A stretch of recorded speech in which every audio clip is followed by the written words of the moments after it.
दोस्तों एनडीपीएस के केसेस में अक्सर देखा गया है कि अफीम हो, गांजा हो या कोई भी ऐसे पदार्थ जो नशीले पदार्थ होते हैं, मादक पदार्थ होते हैं, ऐसे मामलों में जब किसी व्यक्ति को पकड़ा जाता है तो ऐसे बंदे के पास से जो भी कोई बरामदगी की सामग्री होती है, मतलब कि जो भी कोई रिकवरी क्वांटिटी जो भी होती है, वो डिपेंड करता है कि स्मॉल है, इंटरमीडिएट है या फिर कमर्शियल है। कमर्शियल क्वांटिटी है, आपकी बहुत सारी समस्याएं बढ़ जाएंगी। स्मॉल है तो इजीली बिल मिल सकती है, बट स्मॉल से ऊपर चला जाता है मामला अगर, तो प्रॉब्लम है ही आपके लिए। एनडीपीएस एक्ट जो कि आया 1985 में, जो रोकथाम के लिए बनाया गया, नार्कोटिक ड्रग और साइकोट्रोपिक सब्सटेंस जो होते हैं उन सभी के रोकथाम के लिए इस कानून को बनाया गया था। इस कानून में बहुत सारी बातें भी की गई कि किस किस तरह से किसको कितनी सजा मिलेगी, कितना फाइन होगा और दूसरी बार पकड़े जाने पर कितनी सजा होगी।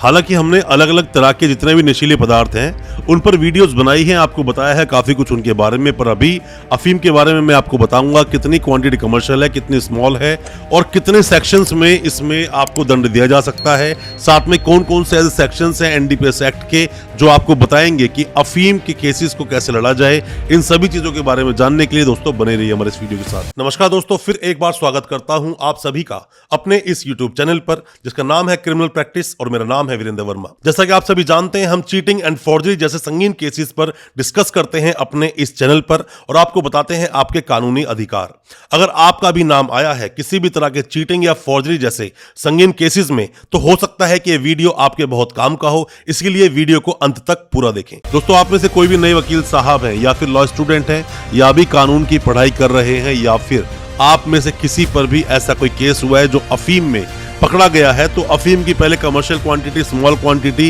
या इंटरमीडिएट क्वांटिटी के बारे में आपको पता होना चाहिए और क्या है सजा का प्रावधान वो भी आपको पता होना चाहिए। दोस्तों, वैसे देखा जाए तो एनडीपीएस एक्ट के तहत जो ओपीएम की बात करता है, अफीम की जो बात करता है, वो सेक्शन 15, 17, 18 और 19 में बात की जाती है। सेक्शन 15 की अगर हम बात करें तो पॉपी स्टॉक की बात की जाती है, जिसमें कि स्मॉल क्वांटिटी की अगर हम बात करें तो वो 1 किलो से नीचे की बात करता है और 1 किलो से ऊपर, 1 किलो या 1 किलो से ऊपर की जो क्वांटिटी है 50 किलो तक, वहां 50 किलो के मामला अगर टाप जाता है तो आपकी कमर्शियल क्वांटिटी बन जाती है। मतलब कि 50 किलो या 50 किलो से ज्यादा किसी के पास से बरामदगी हुई तो पॉपी स्ट्रॉ में उसको कमर्शियल क्वांटिटी में बुक कर दिया जाएगा। अब हम बात करते हैं अफीम की। मैं अफीम की फिलहाल बात कर रहा हूं, प्रिपेयर्ड अफीम, मॉर्फिन भी इसको आप बोलते हैं, जिसमें कि 5 ग्राम से लेकर 250 ग्राम तक, मतलब कि 5 ग्राम तो हुई इसकी स्मॉल क्वांटिटी और 250 ग्राम जो क्वांटिटी होती है वो इसकी होती है कमर्शियल क्वांटिटी। 250 ग्राम मतलब 250 ग्राम या 250 ग्राम से ज्यादा की अगर क्वांटिटी हुई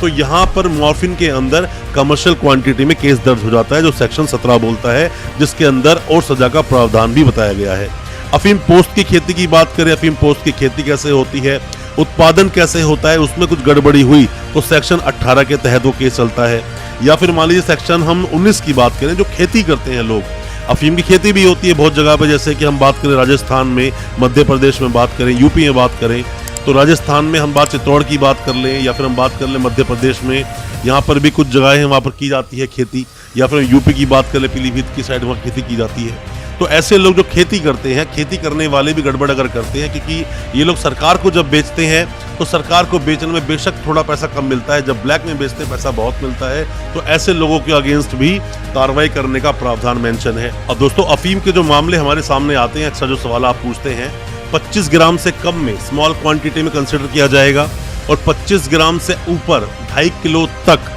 इंटरमीडिएट का मामला आता है, और जैसे ही 2.5 किलो या 2.5 किलो से ज्यादा का मामला आता है तो कमर्शियल क्वांटिटी में ये केस बन जाता है। अब इसमें क्या होता है दोस्तों, जेल की बात करें, ये 10 साल से लेकर 20 साल तक के बीच में सजा हो सकती है, 1 लाख से 2 लाख तक का जुर्माना हो सकता है। और अगर जैसे कई बार आपने देखा होगा अफीम किसी के पास 10 किलो मिल गई, 20 किलो, 15 किलो, 17 किलो ऐसे मिलती हैं, तो ऐसे मामलों में ये डिपेंड करता है जज साहब के ऊपर, वो चाहे तो इसके अंदर पेनल्टी बढ़ा भी सकते हैं, 2 लाख से ज्यादा भी पेनल्टी की जा सकती है।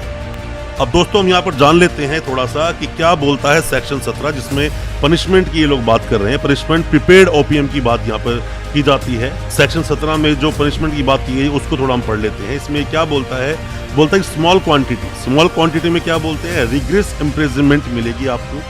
जो टर्म हो सकती है 1 साल तक की, फाइन भी लगाया जा सकता है जो 10,000 तक का होता है, मतलब स्मॉल क्वांटिटी में ये पनिशमेंट दी जा सकती है। अब हम बात कर लेते हैं इंटरमीडिएट में क्या बोलते हैं। इंटरमीडिएट में बोलते हैं कि कॉन्ट्रवेंशन जो इन्वॉल्व होता है क्वांटिटी लेस देन कमर्शियल, जो कमर्शियल से तो कम है। अब दोस्तों दूसरे पॉइंट में बोलते हैं बी पॉइंट में, जिसमें इंटरमीडिएट क्वांटिटी की बात की जा रही है, जिसके अंदर ये बोलते हैं जो कॉन्ट्रवेंशन इन्वॉल्व होता है उसके अंदर क्वांटिटी लेसर देन कमर्शियल, जो कमर्शियल से कम होता है quantity but greater than small quantity, और जो स्मॉल क्वांटिटी से ऊपर है उसमें रिग्रेस इम्प्रिजनमेंट आपको मिल सकता है, जो एक्सटेंड हो सकता है 10 साल तक, और फाइन हो सकता है जो कि 1 लाख तक का फाइन किया जा सकता है अगर इंटरमीडिएट क्वांटिटी आपके पास से मिलती है। 2.5 किलो तक की बात मैं कर रहा हूँ, अगर मिलती है तो ऐसा प्रावधान हो सकता है। अब दोस्तों तीसरे पॉइंट में बोलता है ये कि अगर कमर्शियल क्वांटिटी आपके पास से मिलती है where the contravention involves commercial quantity, अगर वो कमर्शियल क्वांटिटी बन जाता है तो with the rigorous imprisonment which में term shall not less than 10 years,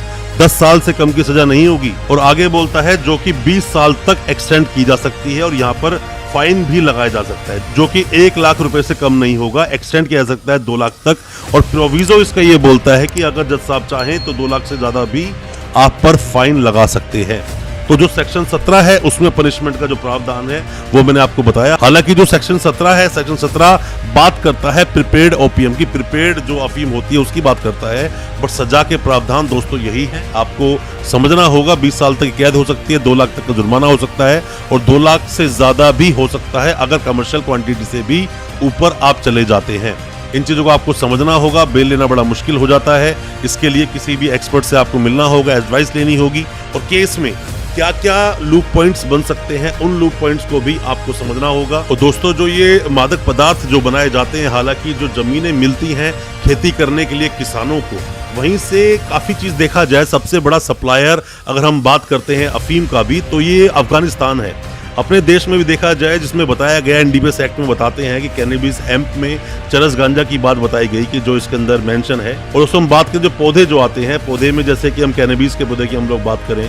Coca के पौधे की बात करें, या फिर पेपेवर्स सोमिनिफेरम की हम बात करें, ये सभी जो पौधे हैं इनसे ही ये मादक पदार्थ बनते हैं, लोग बनाते हैं, और साथ में ही अलग अलग तरह से बनाकर सप्लाई की जाती है, अलग अलग तरह से ब्लैक मार्केटिंग की जाती है। सरकार जो किसी को भी लैंड देती है वहाँ पर उत्पादन करने के लिए, वहाँ पर खेती करने के लिए उनको टारगेट्स दिए जाते हैं कि इतना कम से कम चाहिए ही, और उतना अगर आप नहीं देते हैं तो बाद में इनके लाइसेंस तक कैंसिल कर दिए जाते हैं दोस्तों। हालांकि बहुत तरह के सवाल आप लोगों के दिल में होते हैं जब आपको पकड़ा जाता है, या फिर आपके किसी भी जानकार सगे संबंधी को जब अरेस्ट कर लिया जाता है तो आपके दिल में सवाल होते हैं। पर मैं बता दूं दोस्तों, एनडीपीएस केस में जल्दी से बेल मिलती नहीं है, बहुत मशक्कत करनी पड़ती है। और आपके दिल में दोस्तों कोई भी सवाल है अफीम के केस को लेकर, कितनी क्वांटिटी में बरामदगी हुई, कहां से बरामदगी हुई, कैसे अरेस्ट किया, ये सब हम बिना एफआईआर को पढ़ के आपको नहीं बता सकते। अगर चार्जशीट लग गई है तो चार्जशीट भी भेजें, हो सकता है हम आपकी कोई मदद कर सकें आपके उस व्यक्ति को जेल से निकलवाने में जो जेल में बंद है बहुत लंबे वक्त से। दोस्तों कोई भी किसी तरह का सजेशन है या सलाह चाहते हैं कमेंट बॉक्स में कमेंट करें